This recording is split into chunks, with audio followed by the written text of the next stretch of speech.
Hello guys, and every time Putin loses his ally, he loses more of his geopolitical influence, almost nothing left. Last year it was Syria, this year it is Venezuela.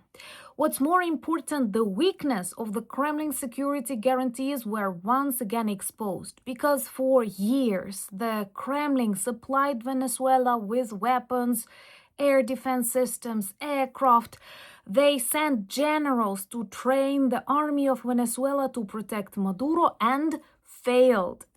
What's more interesting, all over the Ukrainian internet, we have a lot of memes saying that finally we know what special military operation is. That's exactly what we witnessed in Venezuela.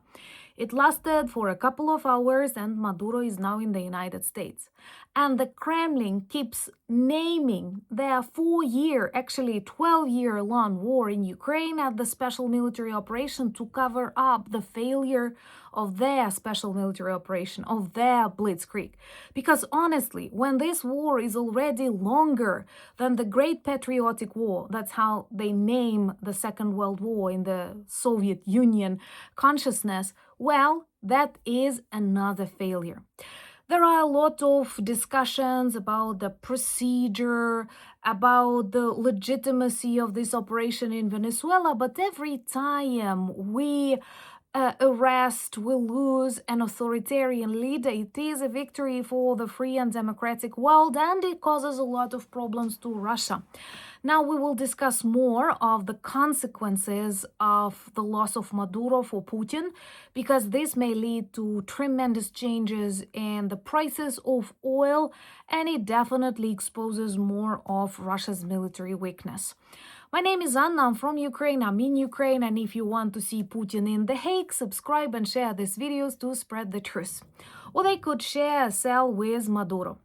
Another type of memes that we have here, all these authoritarian leaders that escaped to Moscow, like Assad now hiding there, Yanukovych hiding there, and according to the rumors, the vice president of Venezuela is now in Moscow too. But that is just like a nursery home for failed dictators, and hopefully more will join before the collapse of the Kremlin regime itself. So this looks like a real special military operation, because from what I've read, no civilians were hurt and the so-called president of Venezuela was captured really quickly. Here I need to tell you that some people do compare it to the invasion of Russia in 2022, and I totally disagree as a Ukrainian, because Maduro indeed was an illegal president. He failed elections in 2018, and most importantly, their own National Court of Venezuela proved it and demanded the change of the president, demanded the change of the system, but Maduro, using his perhaps even connections with Moscow, using special forces, decided to stay. So he was not a legitimate president. Of course, many speak about the death of the international law, the death of UN, the death of OSCE, and to tell you the truth, as a Ukrainian, after the annexation of Crimea, I agree with you, but it happened like back in 2014 or maybe even in 2008 when Russia attacked Georgia and the world decided not to notice. But please do not compare the special military operation in Venezuela to Russia's invasion of Ukraine. And also remember that we have a Nobel Peace Prize winner, Machado, who can monitor the process inside Venezuela. As far as I understand, there was also a legitimately elected president to whom the Venezuela authoritarian leader didn't want to pass on the power. So it's extremely important to observe what will happen next, because unfortunately authoritarian regimes often survive. This is a moment of turbulence, but this is such a huge blow on Putin's face, and thumbs up for that. Let me know in comments below, how do you think, what was Putin's first reaction on the news? Some people also say that perhaps Putin decided with Trump that he will not interfere in Venezuela and Trump will not interfere in Ukraine. That is BS. Nobody believes this 100% Russian propaganda here, because, well, it's incomparable and it's from very different dimensions. And honestly, Putin did not have any resources to help Venezuela. It was impossible because he does not have enough money to pay salaries to his own soldiers. So what could he do?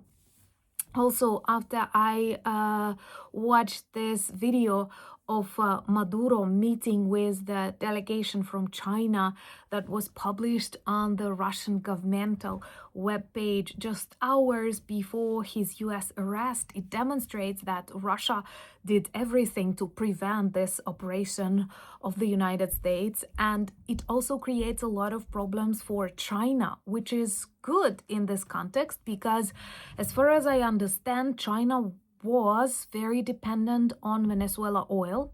And yes, I agree, it's very much about oil because Venezuela is an extremely rich in natural resources country, oil, gold, and authoritarian leaders, they usually make countries super poor. We see that with Cuba, we see that with Russia, we see that with Belarus. And actually, if you want to compare Maduro to any leaders, any operation, that would be Lukashenko, because Lukashenko failed his previous elections. People were on protests, millions of Belarus people, but with the help of police, he suppressed this protest. With the help of Putin, he suppressed this protest and pretends to remain the president of Belarus when most of the diplomatic institutions and countries do not recognize him as one, including Ukraine and including the EU. A similar situation was with Maduro. By the way, in our community tab, we have voting, and it's really interesting to know how do you think what regime will fall next. But this creates a lot of problems to China and may actually prevent their attack on Taiwan because they needed this safe access to oil. And now, if the democratic processes are restored inside Venezuela, that once again is a huge loss for this axis of evil, because there we observe Iran, China, North Korea, and countries like Venezuela were definitely accomplices. What was also interesting, how Maduro spoke about Zelensky respectfully, saying that he would disappear like a puppet, and look how karma is working. So all such authoritarian leaders must be arrested and must be held accountable. Just think about Putin. He is the president, the so-called president of the Russian Federation for more than 25 years, actually 26. That's a quarter of a century. And if you want to discuss this absurdity, toxicity, and danger, do watch a new video on Anna Danilchuk channel. I promise you it is extremely interesting. And let me know in the comments below, what do you think about this situation?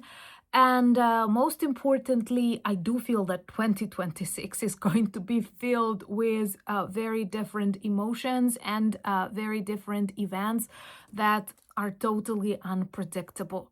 Anyway, I'm sure that Putin or Putins are now crying in his bunkers. No matter what Russia says, that is a huge geopolitical loss. And now, hopefully, this will inspire people fighting for their freedom in Iran, because once again, if Iranian people return back their freedom, their democracy, their right for women to go to school, to live life, to wear the things they want, this will also be a huge loss for the axis of evil, and maybe fewer Iran drones would threaten children in Ukraine.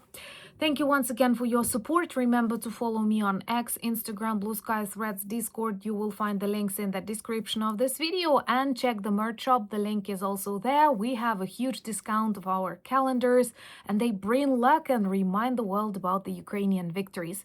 Thank you for buying me coffees, becoming my patrons and sponsors of the channels, but most importantly, thank you for standing with Ukraine. Slava Ukraini!